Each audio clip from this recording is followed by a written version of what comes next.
membre ba faw Toubactu officiel bis ni ki tey daal jàpp leen dootu leen amati benn jaaxle si wàllu info bu gaaw te wóor. man de wax dëgg yàlla bu ma doon ñoom ñi nga xamante ne ñoom ñoo farek Ousmane Sonko affaire bi duñ ci optimiste. waaw duñ ci optimiste parce que waaw duñ ci optimiste parce que dama yàgg wax que ni les chances de Ousmane Sonko pour que mu bokk ci élection présidentielle ce sont des chances très minimes. très minimes tey jii boo gisee ni nga xamante ne noonu la état di doxale dafay jouer sur le temps. et jouer sur le temps boobu day dem ba nga xamante ne le temps n'est pas favorable à Ousmane Sonko fi mu toll nii ni muy déroulé wu ni favorable à Ousmane Sonko tey jii on est le 14. le 26 décembre ci lañu clôturer liste na la dépôt liste parrainage non kii non pas parrainage yi dossier conseil constitutionnel waaw su lañuy na la dépôt candidature yi le 26 décembre lay jeex léegi imaginez dama laa jox sànq ay délai à partir de la notification les avocats de l'État ils ont 10 jours pour former da nga tey on est le 12 on est le 14 du mois boo ñëwee nga dem àllarba da ngay dem le 20 léegi boo demee le 20 ñi dañuy am 10 jours dañuy am 10 jours pour def pourvoi en cassation l'État les avocats de l'État ils peuvent attendre le dernier jour mën nañ bàyyi 10 jours yi ba mat ñu doog a dem léegi buñ ko yóbboo ba pare le greffier a l'obligation jox ko les avocats de Ousmane Sonko ils ont 48 heures pour que ñoom ñu xool ndax dañuy tontu wala duñ tontu ça te fait 12 jours. léegi bu ñu paree ci loolu mu doog a jël dossier bi daal di koy yóbbu au niveau de la Cour suprême au niveau de la Cour suprême bu ñëwee chambre administrative ñoom dañoo war def li ñuy woowee ordonnance de renvoi pour convoquer les chambres réunies loolu ça va prendre des jours. même bu fekkoon da ngay jàpp ne ça va prendre 48 heures ça va prendre 60 ça va prendre des jours avant que chambre réunie bi mën a ñoom seen bopp rencontré wu mën a statuer vidé loolu noonu bala moo dem bay jeex dafay fekk le 26 décembre dafay passé waaw dafay passé à partir de ce moment là wax dëgg fa yàlla pour Ousmane Sonko bokk ci présidentielle bi wax dëgg fa yàlla man je pense pas que mën na nekk. asalaamaaleykum Daouda mi bàyyi nga si jàmm na ngeen def alhamdulilah na ngay tey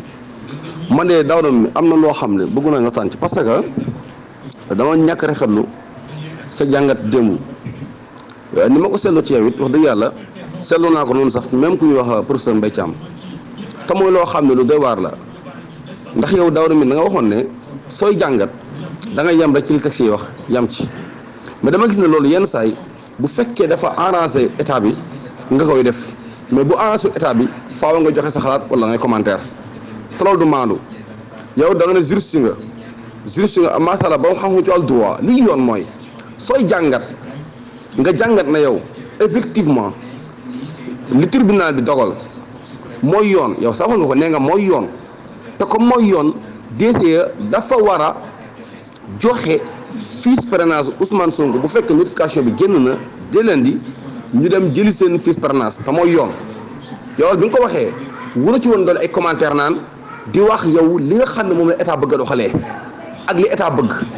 sama intime commission yu koy am li ma gëm ak état dafa war a day def ay recours rek te loolu bu ko defee di calcul ba à la fin nga ne yaakaaru ne mën na fi nekk candidat mais loolu su leen fot mais Daouda mi loolu jéng la loolu waru la yow loolu waru la yow li la war xam nga mooy lan mooy nga jàngat ci li nga xam ne mooy yoon n'est-ce pas yow comme yow nit yoon nga sax nag da ngaa war a woote ci ñu état bi na respecté lii nañu jox Ousmane Sonko ay fiches nga yem ci yow loolu nga ko war a dénoncer mboolem kuy journaliste bu jub mboolem kuy jàngat koo xam ne daf fañ koy wax muy def ay analyse te jub muy juriste muy borom xam-xam muy société civile jamono diñ toll li leen war mooy ngeen taxaw di dénoncer état bi na respecté décision justice bi ñu jël ci tribunal bu Ziguinchor moo ko njëkk a jël grande instance bu Dakar jël ko kon dañu ko war respecté te mooy ñëpp wax ne DG na joxe fichier bi bu état def recours suñu yoon nekku ci état maa def recours saa yu recours bi kii baax na may nag lii xam ne décision de la justice la na ko DG jëfandikoo ngeen dénoncé ko mais dénoncé ko yow waroo sax yem ci expliqué ko parce que yow am de loi nga mooy nit yoon nga am de loi bu ma ko waxee jublu ma ci ay policier nga wala gendarme nga wala magistrat non mais li ma jublu mooy juriste nga ci wàllu yoon ngay yëngu xam-xamu yoon nga ci ngay waxtaan mais Daouda miin yow li la war mooy su fekkee gis nga décision de justice ñu ñàkk ko exécuter ñaari yoon nar ci am da nga war taxaw nga dénoncer nga ne lii bu CNG bi jàll na mais bii dañu ko war a exécuter parce que mooy yoon DCE warul di xaar ci pourvoi boo xam ne n'est pas ki ñu ko tuddee suspensif mënul tee ñu exécuter lii yow loolu mooy si jàngat yow Daouda Mine mais waroo jàngat ne effectivement DCE dafa war a joxe fiche ba pare waaye yaakaar naa la amoon mooy amaat kon yow day mel ne yow yaa ngi dox di xelal sax état bi ñu defee nii yow Daouda Mine yaa ngi sax ci di analyse jàngat ci loo xam ne amagut waaye yaa ngi bëgg a jaxase bopp nit ñi bëgg ñoo gëmloo ko ne mënul nekk Ousmane Sonko mënul nekk candidat moo tax nga yow analyser noonu bu état bi am na fukki fan bu dee ba ca 9e jour ba ci lay dugal bu dugalee ñee war nañoo toogaat nangam këkkiin ba 26 romb mais Daouda Mine loolu du sa cër yow waroo wax ne Ousmane Sonko yaakaar mu nekk candidat waroo ko wax parce que loolu jéng la yow li la war mooy nga jàngat selon texte yi selon article yi daal na loi bi kat nee na article nu mu tudd L45 wax L47 bu fekkee ne si décision de justice dafa génn obligatoirement DCE daf ko war a exécuter mooy dafa war a jox Ousmane Sonko ay fiches am mu dem defar ay dossiers am pour déposer parrainage pour déposer candidature am parce que délai xaju fi yow déjà loolu rek nga war a dénoncer ndax délai xaju fi daal di am nu foofu noonu mais waroo nekk commentaire ci ay ñoom El Hadj Diouf lu ñu bëgg a dox ci état bi nu mu bëgg a doxalee ci ay avocat lu ñu bëgg a def ay recours ay nangam di ko expliquer naan nii ba ne yaakaaroo mu nekk loolu yëpp affaire jeng la affaire gëlëm a askan bi la te du sa cër même suuf laa gis Mbaye Thiam di ko def professeur Mbaye Thiam ba nekk ITV waaw iRadio non c'est pas normal il faut que ngeen ànd ak njub ànd ak ragal yàlla ci li ngay doxalee yow boo nee Daouda Mine yow nga ne sa jàngat ci texte nga yem mais selon bu fekkee dafa arrangé état mais su fekkee ne soo yemee texte yi du arrangé état